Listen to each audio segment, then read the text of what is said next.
வணக்கம் and welcome to அரசியல் பேட்டை. வணக்கம் சார். வணக்கம் சுமையா. சார் 2 நாளைக்கு முன்னாடி தான் சிங்கப்பெண் அதிரடிப்படை அப்படின்ட்டு அந்த திட்டத்தை தொடங்கி வச்சாங்க. ஆனால் அதுக்கு முன்னாடியே பல பெண்களுக்கான பிரச்சனைகள் பல இடங்களில் நடந்துட்டு இருக்கதை பார்க்க முடியுது. இதில் ஹைலைட்டே என்னன்னா தாவேக்காரவங்களால பெண்களுக்கு எந்த அளவுக்கு பாதிப்புகள் இருக்கு அப்படின்ட்டு, அதில் குறிப்பாக பாலியல் வன்கொடுமை அப்படின்ட்டு பார்க்கும்போது இப்போ கூட ரீசெண்டாக நம்ம அந்த இஷ்யூ பல இடங்களில் பார்த்தோம். என்னன்னா இந்த ஸ்ரீவைகுண்டம் அப்படின்னு அந்த பகுதியில் தாவேக்காவுடைய நிர்வாகியாக இருக்கக்கூடிய ஒரு பெண்ணுக்கு புசி ஆனந்த் கிட்ட சொல்லி வேலை வாங்கி தரோம், இன்னொரு அமைச்சர் பேரெல்லாம் சொல்லி வேலை வாங்கி தரோம் அப்படின்ட்டு அந்த பொண்ணை கூட்டிட்டு போயிட்டு அந்த பொண்ணை பாலியல் துன்புறுத்தல் கொடுக்கறது. அது கொடுத்துருக்கக்கூடியவங்க யாருன்னு பார்த்தோம்னா ஸ்ரீவைகுண்டத்தை சேர்ந்த எம்எல்ஏ அப்படின்ட்டு அந்த பெண் சொன்ன அடிப்படையில் தான் இதெல்லாம் நம்ம பேசிட்டு இருக்கோம். அந்த பெண் வெளியில இந்த புகார்லாம் சொல்லிட்டு இருக்காங்க. இது இவங்கள மாதிரி இன்னொரு பெண்ணும் பாதிக்கப்பட்டிருக்காங்க அப்படின்ற மாதிரி சொல்லியிருந்தாங்க. இப்போ தனி மனித ஒழுக்கம் பத்தி பேசினார் 2 நாளுக்கு முன்னாடி. இந்த மாதிரிலாம் பெண்கள் கொடுமை நடக்கிறத பார்த்தா கண்ணு கலங்குது அப்படின்னாரு. இப்போ கட்சிக்குள்ளேயே இந்த மாதிரியான விஷயங்கள்லாம் நடக்குது. அதை பத்தி அவர் எப்போ அட்ரஸ் பண்ண போறாருன்னு தெரியல. அந்த பெண் சொன்ன இன்னொரு விஷயம் இது மேலிடத்துக்கும் தெரியும்னு அவங்க எல்லாம் சொன்னாங்க அப்படின்னு சொல்லியிருக்காரு. இப்போ யார் அந்த மேலிடம் அப்படின்ட்டு எதிர்க்கட்சி தலைவர் அவர்கள் கேட்டிருக்காங்க. இந்த புகார் வெளியாக எத்தனை நாள் ஆச்சு? வெளிப்படையாக அந்த அம்மா தொலைக்காட்சிக்கு பேட்டி கொடுத்துருக்காங்க. அவங்க முகம் மறைக்கப்பட்டு தொலைக்காட்சிகள் அனைத்து தொலைக்காட்சிகளும் ஒளிபரப்பாயிருச்சு. சமூக வலைதளங்கள்லாம் இருக்கிறாங்க. அவர் வெளிப்படையாக பேச தயாராக இருக்காங்க. நீதிமன்றத்தை கூட சில தயாராக இருக்காங்க. புகாருக்கு நடவடிக்கை எடுக்கணுங்கிறாங்க. இது ஒரு ரேப் கேஸ். இதை இன்னைக்கு வரைக்கும் எந்த விதமான நடவடிக்கை எடுக்கலை. மீண்டும் மீண்டும் அவங்க சொல்கிறது என்னென்னா மேலிடத்துக்கு தெரிஞ்சு தான் இது பண்ணுறோம் அப்படின்னு சொல்லி மேலிடத்தை பார்க்க வாங்கன்னு சொல்லி தான் கூட்டிகிட்டு போயிருக்காங்க. கூட்டிகிட்டு போய் தான் அந்த பெண்ணை இந்த மாதிரி பாலியல் வன்கொடுமைக்கு உள்ளாக்கியிருக்காங்க. அதற்கு பிறகு இன்னும் சொல்ல போனால் அந்த பெண்ணை விட இவர்கள் வயது குறைந்தவர்கள், 10 வயசுக்கு குறைந்தவர்கள். அதுதான் அதில் இன்னும் கொடூரமான விஷயம். அந்த அம்மா பேசும்போது அந்த தம்பி தான் இவ்வளோ பெரிய கொடுமைக்கு பிறகு கூட அவனை குற்றவாளியாக பேசாமல் அந்த தம்பின்னு தான் சொல்கிறாங்க. அது மாதிரி இன்றைக்கு பார்த்திங்கன்னா இன்னொரு பெண்ணும் பாதிக்கப்பட்டதாக செய்தி வருகிறது. கட்சியினுடைய மேலிடத்துக்கு தெரியும், ஒரு அமைச்சருக்கு தெரியும் அப்படின்னு சொல்லி அவன் சொல்லும்பொழுது எதிர்கட்சிகள் கேள்வி கேட்கணும். அவர்களுடன் ஆதரவு தெரிவிச்சிருக்கு 6 மாதம் பேச மாட்டோம்னு சத்தியம் பண்ணியிருக்கக்கூடிய கட்சிகள்லாம் இதை பற்றி பேசணுமா இல்லையா? மக்கள் பாதிக்கப்படுறாங்க. தனிப்பட்ட நபர்களுக்கு குற்ற சம்பவங்கள் தொடர்ந்து திடீர்னு இன்க்ரீஸ் ஆகிற மாதிரி ஆகிட்டு இருக்கு. அப்போ என்ன காரணம்? அப்போ அதை பற்றிலாம் நீங்கள் கேட்கணுமா இல்லையா? நான் ஒரு அரசை கவிழ்ப்பது, அதுதான் திமுக சொன்னது. அரசை கவிழ்க்கக்கூடிய வேலைகளோ இந்த குதிரை பேர் அரசியல் நாங்கள் செய்ய மாட்டோம் அப்படின்னு சொல்லிட்டு தான் திமுக வெளிநடப்பே செஞ்சது. அன்றைக்கி இந்த மாதிரியான சம்பவங்கள் தொடர்ந்து கொலை, கொள்ளை, பாலியல் வன்கொடுமைகள், இந்த மாதிரியான குறிப்பாக குழந்தைகள், பெண் குழந்தைகளுக்கு, வயதான பெண்களுக்கு இந்த மாதிரியான விஷயங்கள் தொடர்ந்து நடந்துகிட்டு இருக்குது. அப்படிங்கும்போது இதை பற்றி யார் பேசணும்? எதிர்கட்சி பேசி தான் ஆகணும். அமைதியாக இருக்க முடியாது. இதுக்கு 6 மாதத்துக்கு வரைக்கும் வெயிட் பண்ண வேண்டியதில்லை. ஒரு குற்றம் நடக்குதுன்னா அந்த குற்றத்தை பற்றி கேள்வி கேட்கணும். திமுக ஆட்சி காலத்தில் 24 பேர் காவல் நிலையங்களில் கொல்லப்பட்டார்கள்னு சொல்லி விவேகானந்த சாலையில் விஜய் ஒரு ப்ரொடெஸ்ட் பண்ணார். ஒரு 15 நிமிஷம் நின்று பேசிட்டு போனார். அந்த 24 பேரில் 6 பேரை தவிர மீதி எல்லாமே சிறையில் இருந்த கைதிகள். சிறையில் தண்டனைக்கு பெற்ற கைதிகள் இருந்தது கூட லாக்அப் டெத்துங்கிற கணக்கில் எழுதி அன்றைக்கு ரொம்ப அந்த குடும்பங்களை பூரா மேலே ஏற்றி ஒரு சீன் கிரியேட் பண்ணிட்டு போனார். ஒரு ஆட்சிக்கு 31 நாள் ஆகுது. இது வரைக்கும் 2 லாக்அப் டெத்து நடந்திருக்கு. லாக்அப்லேயே டெத்து நடந்திருக்கு. அடித்து வீட்டுக்கு அனுப்பப்பட்டவர் வீட்டில் சாகுறாரு. அதாவது வீட்டில் இறக்கி விட்டு போகிறாங்க ஜீப்பில். உள்ளே போய் படுத்து 1/2 மணி நேரத்தை செத்து போயிடுறார் ஒருத்தர். இது மாதிரி காவல்நிலைய விசாரணைகளில் 2 மரணங்கள் 30 நாள் நடந்திருக்குது. நான் சொல்கிறது சிறையிலேருந்துலாம் சாகலை. விசாரணைக்கு அழைத்து செல்லப்பட்டவர் சாகிறாரு. ஜீப்பில் இறக்கி விட்டு போகிறாங்க, செத்து போயிடுறாரு. அதே மாதிரி இன்னொரு குற்றவாளி விசாரணைங்கிற பேரில் அழைச்சி போய் அவர் செத்து போயிடுறாரு. இந்த மாதிரி சம்பவங்கள் சொல்லிகிட்டே போகலாம். அப்போ இந்த மாதிரி இவர் மட்டும் ஒரு எதிர்கட்சியாக எல்லாம் கிடையாது. ஒரு அரசியல் ஆளுங்கட்சிக்கு எதிரான அரசியல் செய்கிறேங்கிற பேரில் நீதிமன்றத்தில் செத்தவங்கலாம் கணக்காட்டி பண்ணார்ல. இந்த சம்பவம் நான் பெண்களுக்கு பாதுகாப்பு கொடுக்க போகிறேன், அண்ணனாக இருப்பேன், தம்பியாக இருப்பேன்லாம் பேசினார்ல. அவருடைய கட்சியில் மாவட்ட அளவில் பொறுப்பில் இருக்கக்கூடிய ஒரு மகளிர் அணி நிர்வாகிக்கு உங்களுக்கு வேலை வாங்கி தரணும்னு கூட்டிகிட்டு போய் இந்த மாதிரி பண்ணியிருக்காங்க அப்படின்னா உடனடியாக அந்த மாவட்ட காவல்துறையை வைத்து நடவடிக்கை எடுக்கணும். இவரே செய்யணும், கட்சியை விட்டு நீக்கணும். அவர்களுக்கு அடுத்தடுத்த கட்ட நடவடிக்கை இன்னும் வேறெல்லாம் நடந்திருக்கு அப்படின்னு சொல்லி அவர் விசாரிக்கணும். அப்போல்லாம் விசாரிச்சிருந்தா அந்தளவுக்கு வந்திருக்காது. இன்றைக்கி என்ன சொல்கிறாங்க, இன்னொரு பெண்ணும் பாதிக்கப்பட்டிருக்காங்க, நான் வெளிப்படையாக பேச முடியுது, அந்த பெண்ணு பயப்படுறாங்க அப்படின்னு சொல்லி பாதிக்கப்பட்டவே சொல்கிறாங்க. இது எல்லாவற்றுக்கும் மேலிடம் தான் இருக்குது, பாதுகாப்பாக இருக்குது, மேலிடத்தில் பேசிக்கலாம், மேலிடத்தில் அமைதியாக இருக்க சொல்லியிருக்காங்க, மேலிடத்தில் பேசிக்கலாம், உனக்கு வேலை உறுதியாக வாங்கி தரேன்னு சொல்லி மேலிடத்தில் சொல்கிறாங்க அப்படின்னா யார் அந்த மேலிடம்னு ஒரு கேள்வியை எழுப்பி தானே தீரணும். பத்தாதைக்கு அந்த பொண்ணை வந்து அந்த நிர்வாகியில இருந்து ரிசைன் பண்ண சொல்லியிருக்காங்க. இந்த பொண்ணு புகார் கொடுத்ததுக்கு யார் தவறு பண்ணாங்களோ அவங்கள வந்து தூக்கல, இந்த பெண்ணையே வந்து அதுல இருந்து தூக்கியிருக்காங்கன்ட்டு இன்னொரு ஒரு ஆடியோ கூட வந்து சோஷியல் மீடியாலாம் சர்க்குலேட் ஆயிட்டு இருக்கு. விஜய் கூட வந்து போட்டோ எடுக்க வைக்கிறேன் அப்படின்ட்டு ஒரு பொண்ணுகிட்ட வந்து தப்பா நீங்க நடந்துக்கணும், அப்பதான் வந்து நாங்க இதை போட்டோ எடுக்க வைப்போம் அப்படின்ற ஒரு ஆடியோ கூட சர்க்குலேட் ஆயிட்டு இருக்கு. இதுக்கெல்லாம் எப்போ ஸ்டெப் எடுக்க போறாங்கன்னே தெரியல. ஒன்று வெளிப்படையாக வந்து தொலைக்காட்சியில் பேசியதுக்கு பிறகு கூட இந்த அரசு தூங்கி கொண்டு இருக்கிறது அப்படிங்கிறது தான் வந்து இதுதான் இருக்குது. குறிப்பாக இந்த சிங்கப்பெண்கள் படையிலாம் ஒரு அமைச்சர் இல்லையா, அவங்களுக்கு என்ன வேலை அப்படின்னா அவர்களால் வழக்கு பதிய முடியாது, காவலர்களுக்கான பணிகள் இருக்கிறது கிடையாது, இவர்களுக்கு ரோந்து பணி மட்டும்தான். இவங்க சுற்றிட்டே இருப்பாங்க, இருந்து இப்போ யாராவது பசங்க 4 பேர் இருந்தால் என்ன பண்ணுறீங்கன்னு கேட்குறதோ இந்த மாதிரி வந்து சொல்கிறாங்க. ஆனால் என்ன பண்ண போகிறாங்கன்னு தெரியல. ஆனால் இவர்களுக்கான பயிற்சி கொடுத்து பாட்டுலாம் பாடி ஆலப்புற தமிழ்லாம் மியூசிக்லாம் வாசிச்சாங்க இல்லையா, இந்த மாதிரிலாம் நடந்து இன்றைக்கி ஒரு பட்டியல் வருது. பட்டியலில் பார்த்தா வந்து இவர்களுக்கான பணி அப்படின்னு பார்த்தோம்னா சாதாரண ரோந்து பணி தான். ஏற்கனவே பிங்க் பேட்ரோல் என்ன பண்ணிட்டு இருந்ததோ அதே வேலையை தான் வந்து வேறொரு யூனிஃபார்ம் கொடுத்து கருநீல சட்டையும் காக்கி பேண்ட்டும் கொடுத்து வந்து இப்போ அனுப்பி விட்ருக்காங்க. இதற்கப்புறம் வந்து அவங்களுக்கு பயிற்சி கொடுக்கப்படும், இதற்கப்புறம் வந்து அவர்களுக்கு வந்து கராத்தே பயிற்சி உள்ளிட்ட பயிற்சியெல்லாம் வழங்கப்படும், இதுக்கப்புறம் துப்பாக்கி வழங்கலாமா இல்லையான்னு யோசிச்சுட்டு இருக்கோம் அப்படிங்கிற லெவலில் வந்து அவங்க பேசிட்டு இருந்தாங்க. எதுக்குடா படை? அதான் சார், இந்த பவர் கட் மேட்ரு வந்து அதான் ஒவ்வொரு நாளுமே நம்ம பேசிட்டு இருக்கோம். ஏன்னா ஒவ்வொரு நாளுமே அதுக்கான பிரச்சனைகள் வந்து அதிகரிச்சுட்டே இருக்கு. மின்சாரத்துறை அமைச்சர் வந்து ஸ்டார்டிங்லேருந்து இப்போ வரைக்கும் எடுத்து பார்த்தோன்னா வேற ரீசன் வந்து சொல்லிட்டே இருப்பார், இப்போவும் காரணங்கள் தேடிட்டு தான் இருப்பாருன்னு நினைக்கிறேன். அப்போ அவர் சொன்ன இன்னொரு விஷயம் என்னன்னா, இந்த வில்லிவாக்கம், பெரம்பூர் இந்த இடங்கள்ல மட்டும்தான் வந்து மின்வெட்டு வந்து ஏற்படுது, மற்ற இடங்கள்லாம் இல்லை. ஆனால் நேற்று வந்து சைதாப்பேட்டில் பார்த்தீங்கன்னா மின்வெட்டுன்ற காரணமாக மக்கள் போராட்டம் நடத்துறதை வந்து பார்க்க முடியுது. அந்த மக்கள் வந்து அதான் சைதாப்பேட்டையில் இருக்கக்கூடிய அந்த ஆடியோ போட்டிங்கன்னா அவங்க சொல்கிறாங்க, என் குழந்தை வந்து அதாவது அந்த காவேரி நகர் பகுதி, அந்த குமரன் நகர் பகுதியில் வந்து போராட்டம் நடக்குது, 6 மணி நேரத்துக்கு மேலே மின்வெட்டு இருக்குங்கும்போது அவங்க இன்றைக்கி மட்டும் கிடையாது, தொடர்ந்து 15 நாள் அந்த மின்வெட்டு இருக்குது, அதனால தான் இன்றைக்கி போராட்டத்துக்கு வரோம். அதாவது மின்சாரம் வருது அப்படின்னு நினச்சிட்டு நம்ம வீட்டில் போய் உள்ளுக்குள்ளே போய் படுத்தோம்னா அடுத்த 10 நிமிஷம் போயிடுது, எந்த ரெஸ்பான்ஸும் கிடையாது அப்படிங்கிறது குற்றச்சாட்டாக இருக்குது. கூடுதலாக அந்த அம்மா சொல்கிற காரணம், 4 வயது பெண் குழந்தைய வந்து நான் வீட்டுக்கு வெளியில் பாயில் படுக்க போட்டுட்டு இங்கே மறியலுக்கு வந்திருக்கேன், வந்ததுக்கப்புறம் தான் உரைக்குது, இந்த 30 நாளாக வந்து பெண் குழந்தைகளுக்கு பாதுகாப்பு இல்லாத ஒரு சூழலாக இருக்குதுன்னு செய்திகளில் படிக்கிறேன், இப்போ நான் அந்த குழந்தைகளுக்காக நான் போவா அல்லது மறியலில் கலந்துக்கிட்டு இந்த மின்சாரத்தை வந்து பெற வேண்டிய மின்சாரத்தை பெறுவாதா அப்படின்னு சொல்லி தொலைக்காட்சி பேட்டியில் அந்த அம்மா சொல்கிறாங்க. சாதாரண வீட்டு வேலைக்கு இப்போ தன்னை வந்து வீட்டு வேலைக்கு போகக்கூடிய பெண்ணாக தன்னை அறிமுகப்படுத்திக் கொள்ளக்கூடிய ஒரு நபர் வந்து எவ்வளோ தூரம் அச்சமாக நான் சொல்கிறாங்க பாருங்க. நான் வீட்டு வாசல்ல பிள்ளையை போட்டு வந்திருக்கேன், 4 வயது பிள்ளை, 4 வயது பிள்ளைக்கு கூட வந்து நாட்டில் வந்து பாதுகாப்பு இல்லைன்னு ஒரு வீட்டு வேலைக்கு செல்லக்கூடிய ஒரு பெண்மணிக்கு 30 நாளில் உணர்த்த வச்சுருக்காங்க இந்த அரசு வந்ததுக்கு பிறகு. காரணம் வந்து நிர்வாகத்திறன் தாங்க, நான் வேறு எதுவுமே சொல்ல கிடையாது. இப்போ நான் திமுக மட்டும் நான் வந்து பேண்டரோ பாக்ஸை திறந்தா மின்சாரத்தை எடுத்து கொடுத்துட்டு இருந்தாங்க, அது கிடையாது, நிர்வாகத்திறன் தான். இதே அதிகாரிகள் தான், இதே ராதாகிருஷ்ணன் தான், எல்லாரும் இதே அதிகாரி இவங்க தானே இருந்தாங்க. அப்போ இவங்க அரசு மாறியதுக்கு பிறகு என்ன காரணம்? இப்போ 125 வாகனங்களுக்கு வந்து உடனடியாக ரோந்து வாகனங்கள்னு சொல்லி கொடுத்துருக்காங்க. முதல்ல மின்சாரம் இல்லைன்னாங்க, மின்சார தட்டுப்பாடை ஏற்படுத்தி காட்டுறாங்க, ஒப்பந்த பணியாளர்கள் நியமிக்கிறோங்கிறாங்க, இப்போ வந்து ஒப்பந்தத்தில் வந்து 125 வாகனங்கள் சென்னைக்கு மட்டும் வாங்கியிருக்கோங்கிறாங்க. இதெல்லாம் என்ன கணக்கு? அப்போ இது மாதிரியான விஷயங்களை செய்து கூட தான் வந்து நீங்கள் இந்த மாதிரியான ஒரு விஷயங்களை பண்ணுறீங்களா? மக்களுடைய அழுத்தத்தின் காரணமாக அதெல்லாம் பண்ணுறோம் அப்படின்னு நாளைக்கு வந்து நீதிமன்றத்தில் எங்கேயோ கேட்கும்போது பதில் சொல்லுறது தான் அதை பண்ணுறீங்களாங்கிற ஒரு சந்தேகம் வரதான் செய்யுது. மின்சாரம் பத்தலை, அதனால் அதானிகிட்டே நாங்கள் கொடுக்க போகிறோம், அதானிகிட்ட கொடுத்தா அதானிகிட்ட முழுக்க மின்சாரம் வரப்போகுது மக்கள் வாயாலே ஏற்றுக்கொள்ளக்கூடிய ஒரு சூழலை நீங்கள் உருவாக்குறீங்களான்னு டவுட் வருது. ஏன்னா இந்த பிரச்சனையில் மின்சாரத்துறை அமைச்சர் என்ன பேசினார், பெரம்பூர்லேயும் வில்லிவாக்கத்தில் தான் இந்த மாதிரி நடக்குது அப்படின்னா என்ன அர்த்தம்? பெரம்பூர் முதலமைச்சர் தொகுதி, நிழல் முதலமைச்சருடைய தொகுதி வந்து வில்லிவாக்கம், இது 2லேயும் தான் நடக்குது அப்படின்னா வேண்டுமென்றே பண்ணுறாங்க. ஏன்னா ஆல்ரெடி வந்து ரீல்ஸில் எல்லாம் இப்போ என்ன பேச விட்டுருக்காங்கன்னா, அவங்களுக்கு கொடுத்துருக்கக்கூடிய டாஸ்க் வந்து திமுக காரங்க கரண்டை பிடிங்கி வைக்கிறாங்கன்னு. அதாவது மின்னலை விழுங்கி மின்சாரத்தை கொப்பளித்துலாம் பேசுவேன் இல்லை, அதெல்லாம் மேலைக்கு பேசுறது மாதிரி தான். மின்சாரத்தெல்லாம் யாரும் திருடி வைக்க முடியாது. கேட்டால் பகலில் ஃபீஸ் கட்டை பண்ணிட்டு போகிறாங்க, நைட்டில் கரண்ட் போதும் கதை விட்டுக்கிட்டு இருக்காங்க. இந்த அரசு வந்து அப்படி தான் இருக்குது.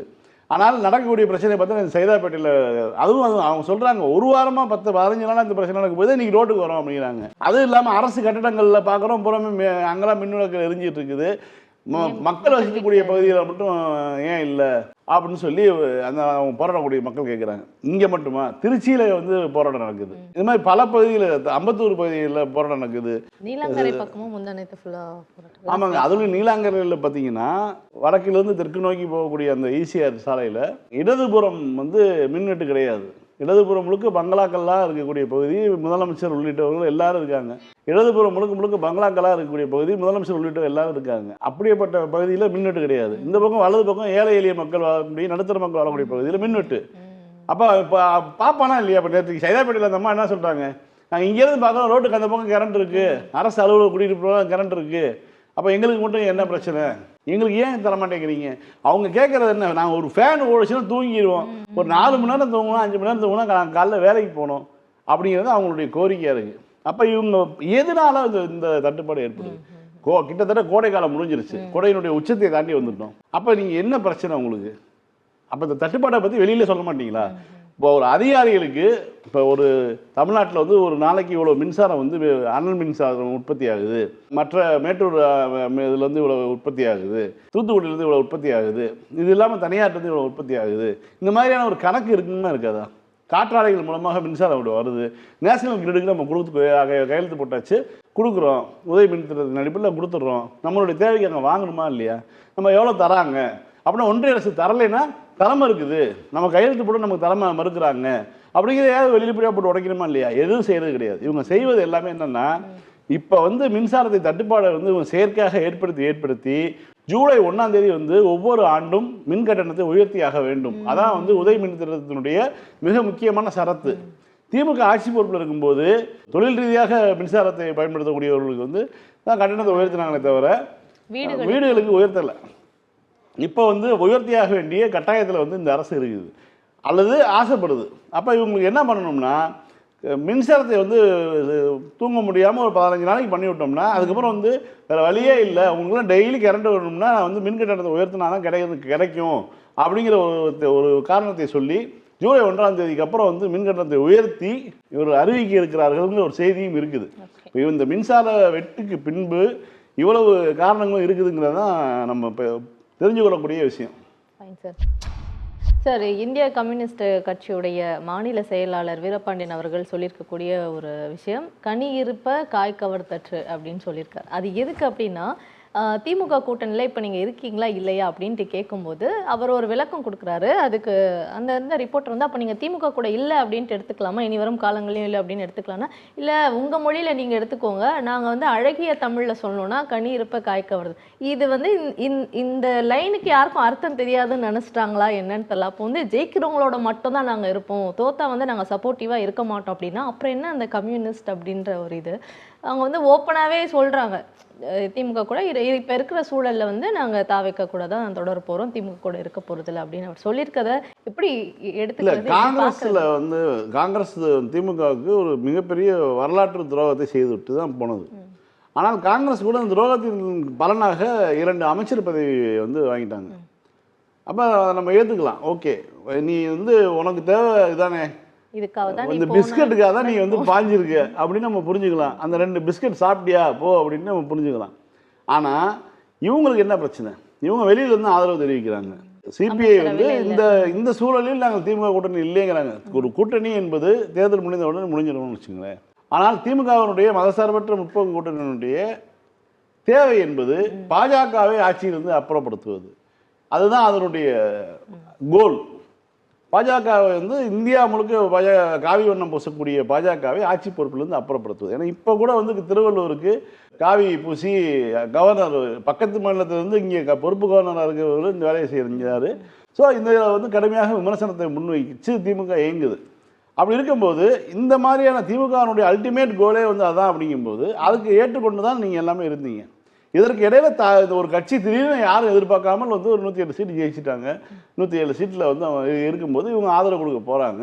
ஆதரவு கொடுக்க போனதில் காங்கிரஸ் வந்து அதிகாரத்தை எதிர்பார்த்து போச்சு. தமிழ்நாட்டில் வந்து ஒரு அமைச்சர் பதவி பெற்று கட்சியை வளர்த்துக்கலாம் அப்படிங்கிற நோக்கத்தோடு காங்கிரஸ் போயிருக்குது. அதனுடைய பாய்ச்சல் நமக்கு புரிகிறது. இடதுசாரிகள் என்ன சொன்னாங்க, நாங்கள் வந்து இந்த அரசு கவிழக்கூடாதுன்னு திமுகவினுடைய கருத்தை ஏற்றுக்கொள்கிறோம். ஏன்னால் கவில் தான் இந்த அரசு அமைக்காமல் முடியாமல் போயிடுச்சுன்னா மீண்டும் இங்கே ஒரு தேர்தல் வரும், அது வரைக்கும் வந்து கவர்னர் ஆட்சி நடக்கும். அப்படின்னா நேரடியாக ஒன்றிய அரசு ஆட்சி நடத்துகிற மாதிரி. அதனால் வந்து அப்படி ஒரு வாய்ப்பை வழங்காமல் இருப்பதற்காக திமுகவினுடைய அனுமதியோடு நான் வந்து போகிறேன் தான், ஆதரவு தெரிவிக்கிறேன்னு சொல்லிட்டு போனாங்க. இப்போ என்ன சொல்கிறாங்க, ஆனால் போய் இவர்கள் வந்து வெளியிலிருந்து ஆதரவு தெரிவிக்கிறாங்க. அரசு அந்த மந்திரி பதவிகளை அதை ஏற்றுக்கலை. அந்த வகையில் வந்து அவர்கள் வந்து நிலைப்பாட்டில் வந்து எப்பயுமே இடதுசாரிகள் வந்து அரசு அமைத்தால் நாங்கள் அமைப்போம், இல்லாவிட்டால் நாங்கள் வெளியிலிருந்து ஆதரவு கொடுப்போங்கிறதா அவங்களுடைய நிலைப்பாடு. இப்போ என்ன சொல்லியிருக்காருன்னா, இந்த சூழலில் நாங்கள் திமுகவுடன் பயணிக்க முடியாதுன்னா திமுக கொள்கையிலேருந்து என்ன தவறிடுச்சு, திமுக பாஜக பக்கம் சாய்ந்து விட்டதா, திமுக பாஜக பக்கம் செல்வதற்கான எல்லா நியாயங்களையும் இவங்க தான் உருவாக்குனது. நீங்கள் இப்போ இன்றைக்கி தெரிஞ்சுக்கங்க, IUML திமுகவை விட்டு விலகி சென்று விட்டு விமர்சிக்கக்கூடிய ஒரு இடத்துக்கு இப்போ IUML போகுது. அப்போ வந்து திமுக என்ன செய்யணும், திமுக வந்து IUMLக்காக தான் பாஜகவே பகைச்சிக்கொள்ளுது.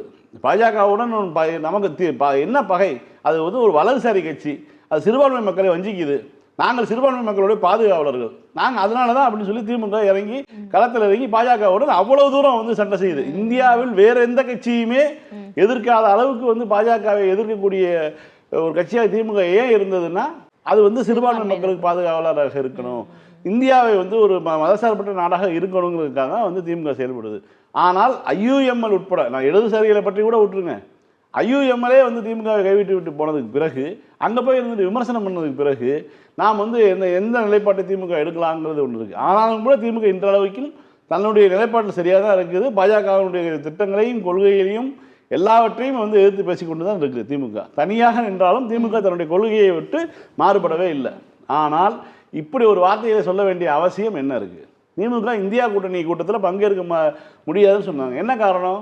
காங்கிரஸ் முதுகில் குத்தியது, துரோகம் செய்தது. துரோகம் செய்த காங்கிரஸு நாங்கள் வந்து கலந்து கொள்ளக்கூடிய கூட்டத்தில் நாங்கள் கலந்துக்க மாட்டோம் அப்படின்னு சொல்லி அறிவிச்சாங்க. ஸோ இந்த ஒரு காரணமா, எதன் காரணமாக தெரியல. இது இந்தியா முழுவதும் சிபிஐக்கு இருக்கக்கூடிய எம்எல்ஏக்களுடைய எண்ணிக்கையே 11 எம்எல்ஏக்கள் தான்.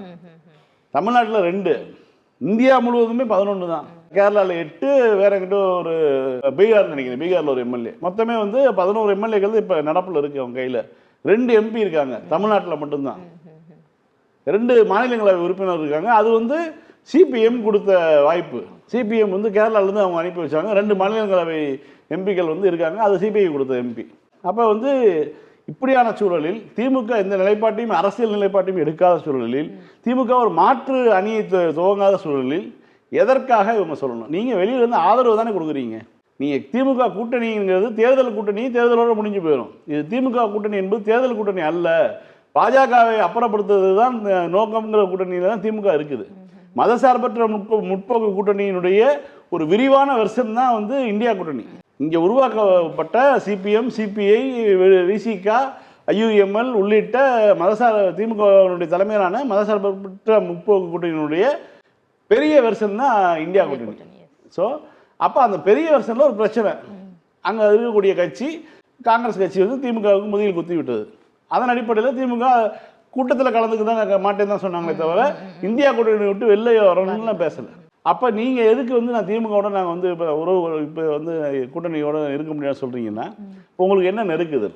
அடுத்து 5 இடைத்தேர்தல் வர இருக்குது. 5 இடைத்தேர்தலில் வந்து அவர்களை வெற்றி பெறுகிறாருன்னு வச்சுக்கோங்க. அவங்க நம்பர்ஸ் கூடுது, 113 மாறுது. இன்னும் 2-3 பேர்த்த வந்து அவங்க காங்கிரஸில் இருக்காங்க. காங்கிரஸ் கட்சியுடைய 5 எம்எல்ஏக்களும் அப்படியே உள்ளே வாங்கிட்டாங்கன்னு வச்சுக்கோங்க. முடிஞ்சு போச்சு. அவங்களுக்கு 118 வந்துருச்சுன்னா சிபிஎம், சிபிஐ தூக்கி வெளில போட்டுருவாங்க. ஏனென்றால் இந்த அரசுக்கு சித்தாந்த ரீதியாக எந்த கொள்கையும் கிடையாது. சிபிஎம்மோ சிபிஐயோ திமுகவுடன் இணைந்து நிற்பதற்கான எல்லா விதமான வாய்ப்புகளும் இருக்குது. நீங்கள் வந்து தொழில் கொள்கையில் திமுக மாறுபடும். ஆனால் மற்றபடி வந்து சிறுபான்மை மக்கள் நலனிலிருந்து தொடங்கி சமூக நீதியிலிருந்து தொடங்கி எல்லாவற்றிலையுமே வந்து இவருடன் ஒரே மாதிரியான அலைவரிசை தான் இருக்கும். தாவேக்காக்கு அந்த அலைவரிசை இருக்குதா? கேட்ட கேள்வி. ஒரு பெண் வந்து இப்போ தன்னை பாலியல் வன்கொடுமை பண்ணிட்டாங்கன்னு சொல்லி 1 வாரம் ஆகுது. அதுக்கப்புறம் இன்னொரு பெண்ணும் பாதிக்கப்பட்டுருக்கான்னு சொல்கிறாங்க. இவர் முதலமைச்சர் பார்த்தா சிங்கப்பெண் படை அமைச்சு பெண்களை அப்புறம் காப்பாற்ற போறேன்னு சீன் காட்டிட்டு இருக்காரு. பேசணுமா இல்லையா? எதிர்கட்சியில் பேசணுமா இல்லையா? ஒரு ஆணவ படுகொலை நடந்திருக்குங்க. திமுக ஆட்சியில் நடந்த ஆணவ படுகொலைக்கு சட்டம் கேட்பாங்கல்ல, இப்போ கேளுங்க. கைத்தாத்தில் வந்து அண்ணனும் அம்மாவும் சேர்ந்து பொண்ணை கொண்டிருக்காங்க. அந்த பொண்ணு இன்னொரு ஜாதியில் கல்யாணம் பண்ணியிருக்காங்கன்னு சொல்லி, இது காதல் பண்ணிட்டு இருக்காங்கன்னு சொல்லி ஒரு ஆணவ படுகொலை நடந்திருக்குது. செய்தி நிறுவனங்கள் என்ன பண்ணுறாங்க, கோபத்தில் கொலை, இது ஆணவ படுகொலைன்னு சொல்லல, காதல் தகராறு எதுவுமே போடல, ஆணவ படுகொலைன்னு டேர்மை இன்னைக்கு தான் சில சமூக வலைதளங்கள் வந்து பண்ண ஆரம்பிச்சிருக்காங்க. அரசு என்ன பண்ணணும், இடதுசாரிகள் என்ன பண்ணணும், கேள்வி கேட்கணுமா இல்லையா? திமுக ஆட்சியில் இருக்கும்போது, கூட்டணியாக இருக்கும்போது, கூட இருக்கும்போதே நீங்கள் எத்தனை முறை வந்து இந்த ஆணவ படுகொலைக்கு எதிராக சட்டம் கொண்டு வரணும்னு பேசியிருக்கீங்க, விமர்சனம் பண்ணியிருக்கீங்க, எல்லாம் பண்ணியிருக்கீங்க. இல்லை இன்னைக்கு விசிகா கூட்டத்தில் அதுக்குள்ளே தானே இருக்காங்க. கேட்கணுமா இல்லையா? சாதி மறுப்பு திருமணத்துக்கு அந்த பொண்ணு காதலிக்கிறாங்கிற ஒரே காரணத்துக்காக ஒரு கொலை பண்ணா அது ஆணவ படுகொலை தானே அப்படின்னு சொல்லி நீங்கள் சட்டம் கேட்டீங்க தான் இருந்தீங்க. இப்போ கேளுங்க அவர்கிட்ட. ஆணவ படுகொலைக்கும் அவங்க வந்து கேள்வி கேட்கல, பெண்கள்ல பாலியல் துன்புறுத்தல் நடந்துட்டு இருக்கு அதுக்குமே கேள்வி கேட்கல. ஆனா இதுவே வந்து அண்ணா யூனிவர்சிட்டி அந்த ஒரு பெண் வரும்போது கூட்டணியில இருக்கும்போதும் கேள்விகள் வந்து எழுப்பிட்டு தான் இருந்தாங்க. திமுக வந்து ஸ்டெப் எடுக்கும் நாங்க நம்புறோன்ற மாதிரிலாம் சொன்னாங்க. அந்த மாதிரி கூட வந்து தாவேக்காவை பத்தி எதுவுமே விமர்சிக்காம தான் அவங்க கூட கூட்டணி 6 மாசம் பொறுத்திருப்போம்னு சொல்லி சொல்றாங்க. 6 மாசம் எது வரைக்கும் பொறுத்திருப்பீங்க? எவ்வளவு நாள் பொறுத்திருப்பீங்க? எவ்வளவு கொடுமைகளுக்கு பொறுத்திருப்பீங்க? நீங்க குற்றச்சம்பவங்கள் தமிழ்நாட்டில் திடீர்னு கிராஃப் இவ்வளவு தூரம் உயருது, என்ன காரணம்? கேள்வி கேட்கணுங்க. எதிர்கட்சிகள் கேள்வி கேட்கணும். நீங்க ஆதரவு கூட அழிங்க, நீங்க வந்து இன்னும் சொல்ல போனால் கூட்டணி கூட போய் சேருங்க, அது பிரச்சனையே கிடையாது. நீங்க அரசு கேள்வி கேட்கணும். அரசு கேள்வி கேட்டால் அரசு அதிகாரிகள் கேள்வி கேட்பாங்க. இதெல்லாம் நடக்குதானே விஜய்க்கு தெரியுதானே எனக்கு தெரியல.